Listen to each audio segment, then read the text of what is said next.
Okay, so I got cut off and I need to finish the next two problems.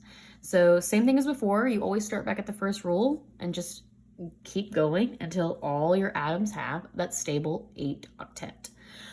All right, so this one is CO2, and our first rule says add up the total valence electrons. So carbon is still carbon, so it still has 4.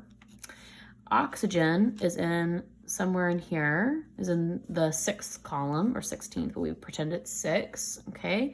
So we have 6 valence electrons, but there's 2 of them, so times 2. So 6 times 2 is 12. 12 plus 4, all of a sudden, I had a little brain fart. 16, okay. So we have 16 valence electrons, okay. All right, so that rule's done. Check. Next one. Arrange the outside peripheral atoms around the central atom. Okay, so we got to pick the one that goes in the middle and bond them all to the center. So if carbon is a choice, carbon goes in the middle, and it's generally the one you have one of. Well, it's carbon and the one I have one of. So carbon goes in the center, and then I bond it to everything else that's in the compound, which is 2 oxygens. So bond, bond to the 2 oxygens. I just used 2 bonds, 2 electrons each. So 1, 2, 3, 4. I've used 4 electrons. So now I have 12 electrons left. Okay, so 12 valence electrons left. Next rule. Number 3 says use the remaining electrons, we have 12 left, to fulfill the octet rule on the outside peripheral atoms. So we'll make sure our outside atoms have 8. So I have 12 left, and this one already has access to 2, 3, 4, 5, 6, 7, 8. Okay, so we've used 6 electrons of the 12. This one also needs 6, so 1, 2, 3, 4, 5, 6 has access to 7, 8. So we've used 6, 12. We've used up our electrons, so we're out of electrons, okay? So we've done that rule, we've used up our electrons.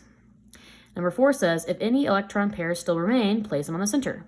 There isn't any that remain, so that one's done. Number 5, check to be sure that all atoms have a stable octet. All right, let's check.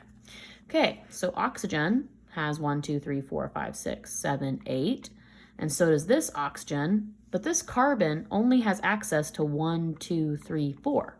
So it's not happy, so we actually do have to continue with our rules. Okay, so if some atoms do not have 8, then take some of the electrons from the outside peripheral atoms and form multiple bonds, however many you need. So start with a double and see if you can fix with a double. If you can't, you'd move on to a triple, but you see if you can fix with a double. All right, so if I make oxygen share more, so take these 2 electrons and make it become a shared bond. Remember, there's 2 electrons in each dash, so now I just moved it over here. Now carbon has access to 1, 2, 3, 4, 5, 6. Okay, well, if I do that with the other oxygen, force him to share more. Okay, now carbon has access to 1, 2, 3, 4, 5, 6, 7, 8. Okay, oxygen still has access to 8, just has to share more, and so now all of them have 8. Okay, so we go back to kind of our original thing, check to be sure that they all have a full octet, and they do. Okay, so I'm gonna redraw this so it looks a little prettier, but our finished shape should look like that. And then we still have these 2 pairs, so doot, like that. Okay, so that is that shape. Okay, our last one we're gonna do today is H2O, which is water, okay? So same thing as before, start at rule number 1. Rule number 1 says add the total number of valence electrons, so add them all up. So hydrogen is over here in this first column. So it has, has 1 valence electron. 1 valence electron. Oxygen, we just went over, is in this 6th column, so it has 6. Oop, I forgot, hydrogen, there's 2 of them, H2O, so that 1 times 2. Okay, so 1 times 2 is 2, plus the 6 would be 8. Sorry. Getting to the edge of the paper. It's getting a little hard to write. It has 8 valence electrons. Okay, so we've done rule number 1. Rule number 2, arrange the peripheral outside atoms around the center. So we gotta pick the one that goes in the center. If carbon's a choice, you choose it. Carbon isn't a choice, it's H2O. Hydrogen is never in the center. Okay, so that only leaves me with oxygen, and it's generally the one I have one of. The one I have one of is oxygen. So we're gonna have oxygen in the middle, bonded to 2 hydrogens. like that. We've used up 1, 2, 3, 4 electrons. So I have 4 valence electrons left. Okay, so then it says, use the remaining electrons to fulfill the octet rule. They want 8, but this is the first time I've had to read this rule. Don't fill octets for groups 1, 2, or 3. These don't actually get full octets. Subtract the electron pairs used. So groups 1 right here, 2, or 3 actually end up not getting an octet. So hydrogen is in groups 1, so I actually don't put any more electrons on hydrogen.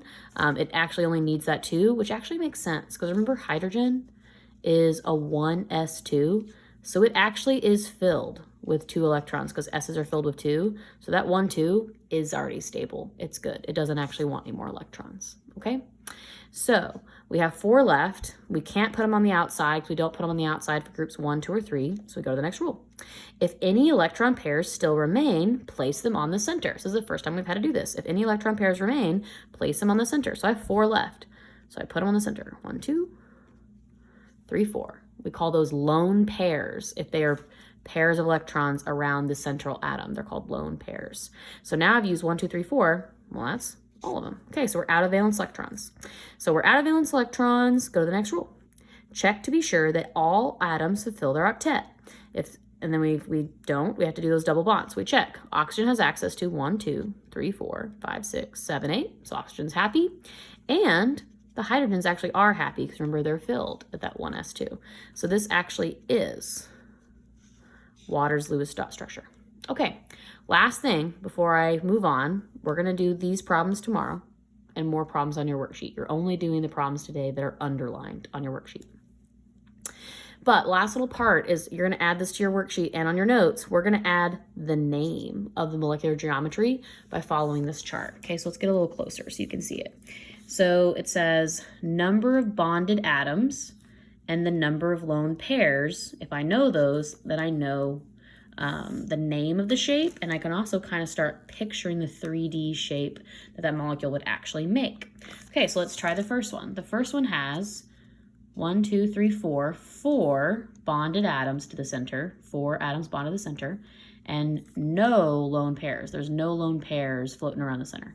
Okay, so I go, look, 4 bonded atoms, 0 lone pairs. That's called a tetrahedral, and it has this shape. Now, this is going to be hard to picture. We will have examples in class. We'll have a little online simulation lab and models to look at, but it looks kind of like a pyramid, and you'll get to see that later. So I'm going to go back up here and label it tetrahedral. And you may not know this, but tetra means 4, and it has 4 bonded atoms, so that's a good way to remember it, if you can remember that tetra means 4. Some ways that helped me to remember it is that Tetris, the game Tetris, is it was like all those blocks that you had to move around, you had to drop the different colored blocks to match each other, and well, a square has 4 sides, so tetra, 4 sides, Tetris, tetrahedral. Okay, so that's kind of how I remember it. It has the 4 bonded atoms. Okay, let's do this one. So this one has 2 atoms bonded to the central and no lone pairs. So still no lone pairs on the center, has 2 atoms on the center. Okay, so 2 bonded atoms and 0 lone pairs. So it's linear. Okay, so linear is just a straight line molecule. So it actually is just a little straight line molecule. It would be straight looking just like this. So that is exactly how it would look. Okay, so this is a linear molecule. So linear. I'm gonna box these. There we go. So tetrahedral, linear. All right, last one. What shape is water? So water has 2 bonded atoms and 2 lone pairs.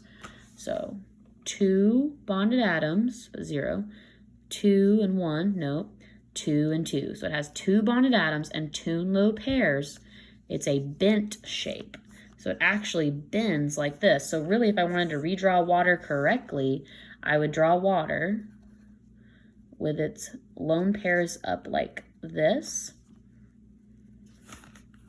and then bonded to the 2 hydrogens bent downwards. And you'll get a play in your little simulation later to see why this would happen. But these lone pairs are electrons. And remember, electrons repel each other. This dashed line is actually 2 electrons being shared, right? So these 2 electrons are negatively charged, and they're near these electrons that are negatively charged, and they are repelling each other down. So instead of having to be straight like this, they actually repel each other enough that it makes this bent shape. And the fact that water has this asymmetrical bent shape really determines all kinds of properties that water has. That makes it pretty cool. And we'll talk about that more later. So this is really the shape that it makes, and it's called bent. Okay, so we've talked about tetrahedrals, linear shapes, and bent shapes so far. We will talk about a few others. Okay, that is the end of today's notes. We'll do the other problems tomorrow.